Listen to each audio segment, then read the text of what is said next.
Eu sou a Carol Nogueira, de volta das férias, e esse é o Item Mais da CNN.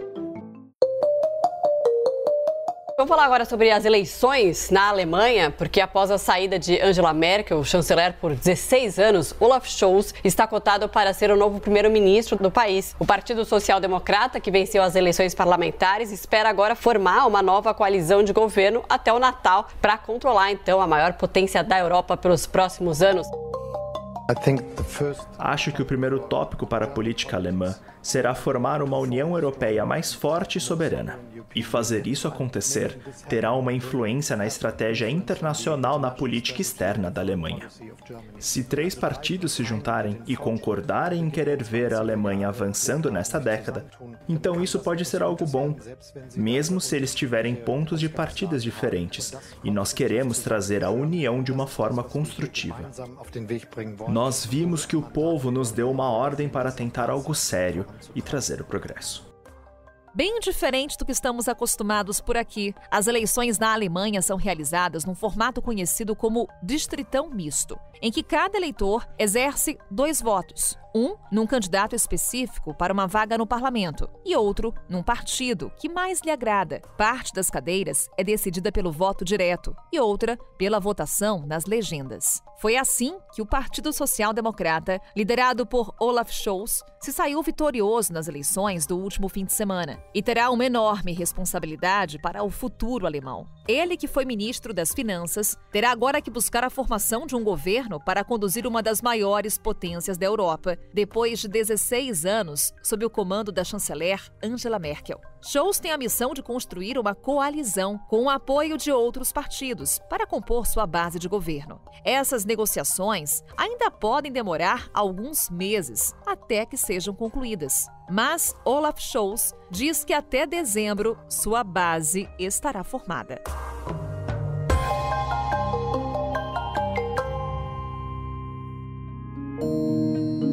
Com esse resultado da eleição na Alemanha, o que podemos esperar do novo governo? Quais são os possíveis impactos da mudança no cenário internacional? Na primeira parte desse episódio, vamos nos dedicar a entender quem é Olaf Scholz e como se dará essa formação do novo governo. Para isso, conto com uma participação pra lá de especial de uma pessoa que eu conheço, não vou entregar aqui há quantos anos, mas que está sempre ligado em tudo o que acontece no cenário internacional. Marcelo Favalli, nosso editor de internacional aqui da CNN Brasil, comigo pela primeira vez no Item Mais. Que honra, hein, Favalli? Obrigada. Toda minha. Agora eu vou entregar quanto tempo nós nos conhecemos, eu e Carol Nogueira, há 15 anos, e sempre foi um prazer dividirmos aqui diferentes bancadas no jornalismo, seja televisivo, seja falado. É sempre um prazer, Carol. Prazer é meu, Favalli. Ainda mais porque o Favalli tem um poder de didatismo que vocês vão ouvir aqui no podcast. Favalli, vamos então entender o que está acontecendo na Alemanha. Para começar, antes de olhar para frente, olhar para o presente, quero olhar para o passado com você. Sai Angela Merkel do poder. Ainda está de forma interina no cargo de chanceler, mas vai sair provavelmente no final do ano. Qual o legado que ela deixa depois de 16 anos do poder? É isso. É mais de uma década e meia em que ela colocou a Alemanha num lugar ainda mais confortável em que essa grande unidade germânica já estava. O que eu quero dizer, a potência econômica maior da União Europeia. Eu não estou falando só de um posicionamento financeiro, político também. Vamos voltar um pouco no tempo? Não muito. Na virada da década de 2000 para 2010, depois de 2010 para 2020, nós tivemos crises financeiras que abalaram a União Europeia, a zona do euro. E foi a Alemanha quem conduziu a Troika, que foram os grandes empréstimos para a Grécia, para Chipre, para a Espanha, e sempre com a batuta de Angela Merkel. Ela não fez só amigos na União Europeia. Muitos governos receberam uma carta bem pouco generosa da Angela Merkel com instruções ou dicas ou sugestões de políticas de austeridade. Significa o quê? São instruções ou orientações para que governos enxugassem os seus gastos, reconstruíssem os seus cofres e pagassem os empréstimos para a União Europeia, mas que tinham a chancela da chanceler Angela Merkel. Então, esse é o primeiro legado que eu aponto, falando da Europa, da União Europeia, como um macro. Vamos olhar para o micro? Ela fez crescer a indústria na Alemanha, por exemplo, que já é historicamente grande, pensando na Europa do pós-guerra. Se todo mundo fechar os olhos, eu acho que facilmente vocês vão lembrar pelo menos de 4 grandes montadoras que vêm da Alemanha. A Mercedes-Benz, a BMW, a Audi e a Volkswagen, que é a maior indústria automobilística do mundo em valor de mercado, mas não em produção de veículos. Ainda perde para a japonesa Toyota. Mas olha só esse caminho que foi pavimentado pela Angela Merkel. É claro, a indústria automobilística, e eu estou pegando só um recorte da economia alemã, já era muito grande, se tornou ainda maior com a administração da Angela Merkel. Agora, olhando do que ela vai deixar para o seu sucessor, que a gente sabe que não é do partido dela, a União Democrata Cristã. Bem provavelmente vai ser alguém encabeçado pelo Partido Social Democrata, mas a gente fala isso daqui a pouco com mais detalhes. Quem ocupar o cargo de chanceler da Alemanha vai ter de enfrentar uma pauta que ela deixou bastante pavimentada, que são as mudanças climáticas. Se a gente olhar para o Ocidente, nós temos Joe Biden nos Estados Unidos, ainda a maior potência econômica do mundo, liderando os esforços das Américas para o combate ao aquecimento global. Na Europa, quem faz esse papel é Angela Merkel. E a gente vê uma terceira via crescendo na Ásia, encabeçado pela China. Então, Carol, se a gente falar de legado, talvez tenha sido isso. É a expansão econômica da Alemanha, olhando para o aumento da industrialização alemã e olhando para frente, ela deixa bastante pautado o que vai ser essa discussão da década que está começando agora, no ano de 2021, 2022, que são os debates contra o aquecimento global. Ou seja, Favalli já destaca para a gente o que vem para o sucessor de Angela Merkel. Como você falou, Favalli, tudo indica que será um nome do Partido Social Democrata. Tudo indica que será Olaf Scholz. Alguma chance de não ser ele? Sim, existe chance. É pouco provável, é bem possível que seja Olaf Scholz. E eu explico por quê. O Partido Social Democrata, ele teve o maior número de cadeiras do Bundestag, que é o parlamento alemão. Vamos fazer um paralelo aqui, um parênteses muito rápido. Não estamos falando de presidencialismo como existe no Brasil, e sim de um modelo parlamentar. Não houve nenhum partido que teve mais de 50% das cadeiras do parlamento, do Bundestag. Mas o Partido Social Democrata, dentro daquela massa de outras legendas, é que teve maior destaque. Agora, para conquistar a maioria dos assentos, ele vai precisar, o partido, fazer coalizões, o que é uma palavra muito comum quando a gente olha para a política alemã. Raramente na história do pós-guerra da Alemanha, do pós-guerra da Europa, a gente viu um partido majoritário com mais de 50% das cadeiras. Sempre houve uma construção de um governo de coalizões. Agora, o Olaf Scholz, que é o líder do Partido Social Democrata, e se esta legenda liderar essas coalizões, ele vai ser apontado chanceler, como fala na Constituição da Alemanha. E como eu falei agora há pouco, já que Angela Merkel deixou um caminho pavimentado para discussões bastante sólidas do que deve ser a Alemanha neste combate ao aquecimento global, quem Olaf Scholz tem procurado com mais veemência? O Partido Verde, que ainda é um partido nanico, não só na Alemanha como no resto do mundo, mas tem ganhado um enorme protagonismo no século XXI, justamente por causa dessas campanhas anti-poluição. E agora eles trazem um capital político para o Partido Social Democrata muito grande. As conversas, Carol, já começaram e sinalizam ali que o Partido Verde está inclinado a assinar essa coalizão com os sociais-democratas. É até curioso, Favalli, porque você falou que o legado de Angela Merkel se dá principalmente no campo da economia, que ela foca bastante na questão ambiental, que deve ser o próximo desafio do sucessor de Angela Merkel. E nós temos Olaf Scholz, que foi ministro das Finanças, ou seja, atuou do ponto de vista econômico e está agora procurando apoio no Partido Verde. Quem é Olaf Scholz? Esse passado dele pode ajudar no que se refere ao legado que Angela Merkel deixa? Essas articulações que ele vem fazendo também já dão uma sinalização do capital político que ele tem? Não dá para desassociar esta atual presença, esta atual figura de Olaf Scholz tentando ser chanceler com o passado político dele. Já foi ministro das Finanças e é o atual vice-chanceler.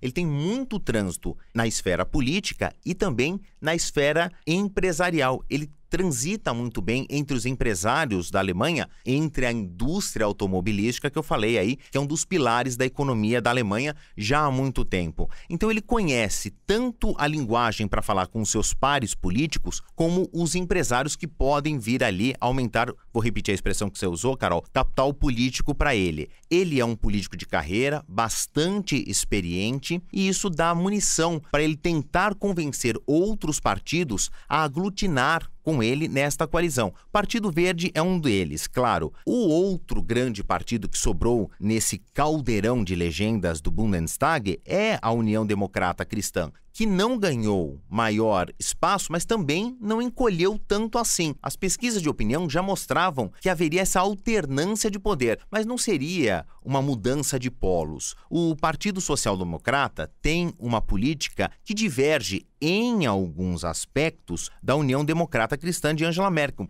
mas não são totalmente antagônicos. Então, por isso, ele vai talvez conseguir trazer para si antigos aliados da União Democrata Cristã. O Partido Verde já se aproximou em outros episódios da União Democrata Cristã. Por isso que não vai ser tão difícil o Olaf Scholz trazer esse partido, que embora nanico, tenha ganhado um protagonismo para junto dos ideais do Partido Social Democrata. Para a gente encerrar, Favalli, a compreensão exata de como se forma essa coalizão na Alemanha. Inclusive, se fala que após as eleições, normalmente você só tem o chanceler assumindo no Natal. É um período considerado normal na Alemanha, esse período para a coalizão? Estar Angela Merkel hoje no cargo como chanceler interina é algo natural desse processo no país? Naturalíssimo, porque os alemães, eles são mundialmente conhecidos por serem muito pragmáticos, por serem muito precisos. Não tem muitas entrelinhas. Até a lógica da língua alemã não deixa muita abertura para metáforas ou conceitos subentendidos. Trazendo por discurso político, haverá ali, preto no branco em cima da mesa, o seguinte: quais são as pautas que serão apresentadas pelo Partido Social Democrata? Repito, que tem agora maior número de cadeiras no Bundestag, mas ainda não é de maioria absoluta. Então o Partido Verde quer saber aonde haverá os nossos pontos de intersecção, onde que nós poderemos nos unir. As suas pautas em algum momento se encontram com as minhas, e essas discussões, elas não são resolvidas do dia para a noite. Então, por isso que a eleição se deu agora no finalzinho de setembro e talvez lá para meados de dezembro, estamos falando aí, na melhor das hipóteses, num hiato de 3 meses, essas discussões vão ter que ser bem aclaradas para saber se as legendas estarão compostas de uma maneira que não agridam os seus próprios ideais. É por isso que isso é bastante normal, Carol, desde a eleição para a formulação do parlamento alemão até a indicação daquele que vai ser chefe de governo. Estou apostando aí em 3 meses, como a maioria dos analistas, porque o histórico aponta nesse sentido. Marcelo Favalli, primeira de muitas, Favalli. Obrigada mais uma vez por essa conversa. Estou torcendo para que seja realmente primeira de muitas, sempre um prazer. É só ligar que eu apareço. Opa, convidadíssimo. Valeu, Favalli. Ainda que a mudança de governo na Alemanha não resulte numa transformação radical, o fim da era Merkel desperta dúvidas sobre como será a atuação do país na área internacional. O papel alemão na União Europeia e em fóruns como a Conferência do Clima, que será realizada em novembro, terá um peso muito importante na busca por ações globais para a recuperação da economia e a preservação do meio ambiente. O que significa a chegada de um novo chanceler na Alemanha? Qual que é o impacto disso para as relações entre os países, para o cenário geopolítico? É sobre isso que conversamos agora com Vinícius Rodrigues Vieira. Ele é professor associado de Economia e Relações Internacionais da FAP. Professor, mais uma vez, muito obrigada por nos atender. Bem-vindo ao Item Mais. Eu que agradeço pelo interesse. Bem, professor, é um assunto que interessa não só a Alemanha, mas todos os outros países, inclusive o Brasil. A começar por esse cenário que temos agora de derrota do partido de Angela Merkel. O que isso sinaliza? Bem, antes de pensarmos se houve uma derrota ou não, temos de olhar os dados das eleições. O Partido Social Democrata ganhou por muito pouco do partido de Angela Merkel, né? Os democratas cristãos. Isso indica, num primeiro momento, que, na verdade, há uma fragmentação do eleitorado alemão. Outras forças políticas ali tiveram grande destaque, como o Partido Verde, também os liberais, com os quais os verdes e os liberais muito provavelmente devem se unir ao Partido Social-Democrata para formar um novo governo alemão sobre a liderança de Olaf Scholz, que foi indicado como candidato a primeiro-ministro pelo Partido Social-Democrata. Mas lembramos que também os democratas cristãos podem acabar formando uma coalizão, dada ali uma diferença mínima nos votos atribuídos aos dois partidos, que são os dois principais partidos no cenário político alemão. Qual o impacto para o mundo, né? Vamos assumir que, de fato, o Partido Social-Democrata venha a liderar ali na figura do Scholz um novo governo para suceder Angela Merkel. Nós teremos, acho que, uma continuidade das políticas relacionadas à Europa. A Alemanha é a líder natural da União Europeia, porém o Scholz terá de ser ali testado na prática, né? Que tipo de líder ele será? Ele já é o vice-chanceler. Alguém pode parar e perguntar, mas como que ele é o vice-chanceler se ele não é do partido da Merkel? O partido da Merkel, os democratas cristãos, eles governaram ali nos últimos 4 anos em parceria com os sociais-democratas, por conta dessa fragmentação, dessa tendência de fragmentação, dispersão aí do eleitorado alemão. Só que agora os sociais-democratas não vão querer os democratas cristãos como parceiros desse novo governo de coalizão que deve surgir aí, se não nos próximos dias, sem dúvida, nas próximas semanas. Então, podemos esperar uma continuidade, porém com uma defesa talvez mais enfática de uma integração europeia mais profunda, mais, vamos dizer assim, intervencionista. Menos porque o provável futuro primeiro-ministro é um social-democrata que teria uma visão ali mais ativa do papel do Estado na economia, e porque os tempos demandam essa mudança, né? Demandam, sem dúvida, uma ação mais efetiva do Estado na economia. No caso da União Europeia, seria o quê? Empoderar as instituições supranacionais, criar mais programas de articulação que se sobreponham aos governos nacionais que integram a União Europeia. Então, mais integração europeia podemos esperar. Do mesmo modo, podemos esperar menos por causa do novo primeiro-ministro, do provável novo primeiro-ministro e da saída da Merkel, e mais por conta do atual contexto. A busca pela Europa, por parte da Europa, sob liderança da Alemanha, de uma Europa e, portanto, de uma Alemanha mais independente nas relações internacionais, um pouco mais distante, tanto dos Estados Unidos quanto da China. A China houve uma aproximação muito grande, um pragmatismo muito grande durante os anos Merkel. Acredito que esse pragmatismo continuará, só que uma política de não aproximação em relação à China, até porque, segundo várias evidências, vários estudos, a China vem provocando ali alguns distúrbios na região que mais interessa a Alemanha da Europa, que é o leste europeu e também em partes do sul da Europa, por meio do fornecimento de capital para grandes obras. Isso teria tornado ali os governos desses países mais sujeitos à influência chinesa, algo que claramente não interessa à Alemanha, seja ela governada por um democrata cristão, como é a Merkel, seja ela governada por um social-democrata, como é o caso de Scholz. Professor, o senhor fala em continuidade na Alemanha, com uma ressalva de uma Europa mais integrada. Em que medida as eleições na Alemanha, a forma como ela se deu, e esse cenário hoje visto na Alemanha, reflete o que podemos esperar de outros países também da Europa? Outros países da Europa. Cada país da Europa me parece que tem ali uma dinâmica própria, né? As próximas eleições que vão impactar muito o projeto europeu e o posicionamento da Europa no mundo são as eleições francesas no próximo ano, né? No próximo ano, parece muito distante, mas estamos em outubro quase, estaremos ali em maio nas eleições que vão decidir o futuro de Emmanuel Macron, né? Que chegou ao poder prometendo reformas, né? Chegou ao poder como um outsider de centro, porém ele deve enfrentar uma competição muito dura por parte de uma personagem que é identificada com o euroceticismo, ou seja, com a crítica à União Europeia, que é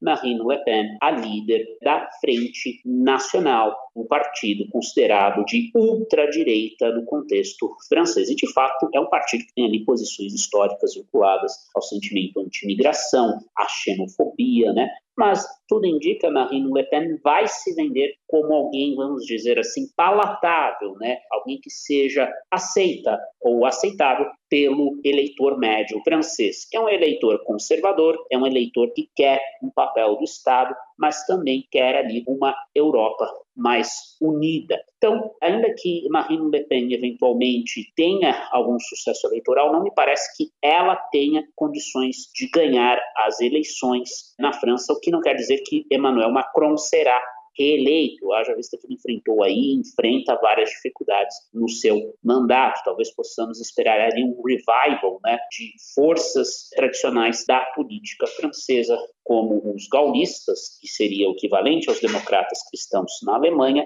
e os socialistas acho menos provável. O interessante é notar que nós temos na Europa, não só na Alemanha, cada vez mais essa fragmentação partidária, ou seja, as pessoas estão aí se dispersando em diversos partidos.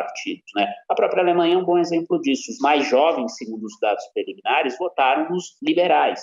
Nós também tivemos ali um voto expressivo, um partido que já tinha bastante força, mas aumentou um pouco ali o número de cadeiras, os verdes, que são uma esquerda mais moderna. Ou seja, nós podemos esperar cada vez mais incertezas no cenário político europeu, no sentido dos resultados das eleições, mas haja vista que há fragmentação entre várias forças, essas forças são forçadas a buscar um entendimento que favorece o surgimento de governos centristas, governos mais pragmáticos e, portanto, afasta ali da Europa o fantasma do extremismo. Uma última palavra em relação a isso, é importante ressaltar que em países menores, principalmente ali no norte da Europa, na Escandinávia, nós temos um retorno da centro-esquerda, diferentemente do que se passou na Alemanha, porém, um retorno ali com muito mais votos que, por exemplo, aqueles que foram atribuídos àquilo que é tradicionalmente a centro-esquerda ou centro, com alguns tons de esquerda alemão, que é o Partido Social Democrata. Olhando para o nosso terreno, professor, para o Brasil, as eleições na Alemanha trazem algum impacto? Acompanhamos, por exemplo, nos últimos acontecimentos, Angela Merkel citando a questão do meio ambiente quando falava do Brasil. É uma questão, por exemplo, que para a gente vai trazer algum impacto, essa mudança no governo por lá? Não vejo um grande impacto. Talvez no discurso e nas ações do governo alemão haja uma maior preocupação com a Amazônia e com o Brasil, mas não muito maior que a que já existe hoje, que é uma posição de bloqueio, por exemplo, em relação ao acordo Mercosul-União Europeia, que tanto tempo levamos aí para negociar, mais de 20 anos, e que hoje se encontra na prática parado porque o governo de Jair Bolsonaro não tem, vamos dizer assim, simpatia por parte dos dois principais governos da União Europeia, o governo francês e o governo alemão. E na Alemanha, essa falta de simpatia, essa oposição, essa crítica ao governo Bolsonaro deve continuar com tons mais robustos. Por que isso? Os sociais-democratas, historicamente, do ponto de vista internacional, eles estão ligados à centro-esquerda ao redor do mundo. E aqui no Brasil há uma proximidade, há uma afinidade com os opositores principais de Jair Bolsonaro, que é o Partido dos Trabalhadores. Tem relações aí históricas entre o SPD e partidos de centro-esquerda, como é o caso do PT. Esse é um primeiro ponto. Então, acho que isso gera uma maior disposição a usar no ano que vem o meio ambiente como ferramenta para pressionar o governo Jair Bolsonaro, de modo a influenciar, ainda que indiretamente, as eleições aqui no Brasil. É um processo normal, não é um processo, eu diria, de interferência que deva ser criticado. O jogo da política internacional é assim e temos de estar preparados, qualquer governo tem de estar preparado para jogá-lo, e o nosso governo, infelizmente, não tem respondido à altura às críticas que recebe na área ambiental. O segundo ponto é a perspectiva muito provável de entrada dos verdes, do Partido Verde Alemão, nessa muito provável coalizão a ser liderada pelos sociais-democratas. O que isso quer dizer? Ora, o Partido Verde tem como ponto-chave a preservação do meio ambiente. Então, mais uma razão para que o tema meio ambiente ganhe mais força, ou seja, o cenário me parece que continua o mesmo em termos práticos, só que podemos esperar muito mais declarações, mais posicionamentos da Alemanha, talvez ali no mesmo nível que a França, por exemplo, tem ao se opor às políticas ambientais, ou melhor dizendo, a falta de política ambiental efetiva por parte do governo brasileiro atual. Professor Vinícius, sempre uma aula conversar com o senhor. Mais uma vez, muito obrigada por sua participação aqui conosco. Eu que agradeço o interesse, muito obrigado, um abraço a todos e até mais. Grande abraço, professor. E assim a gente encerra mais um episódio do Item Mais, acompanhando sim também o que acontece no mundo. A gente se vê amanhã. Tchau. Com a minha apresentação, Carol Nogueira, esse podcast foi produzido pela Maremoto para a CNN Brasil. Roteiro e pesquisa, Daniel Miller. Pauta e produção, Danilo Santana. Edição e sonorização, Tamires Pistorese. Coordenação geral, Paula Weinberg. Coordenação de produto, Verônica Schneider. Coordenação editorial, Diego Toledo. Direção de jornalismo digital, Daniel Tosi. Você também pode ouvir o Item Mais no site da CNN Brasil. E aproveite para conhecer os nossos outros programas em áudio. Acesse cnnbrasil.com.br/podcasts.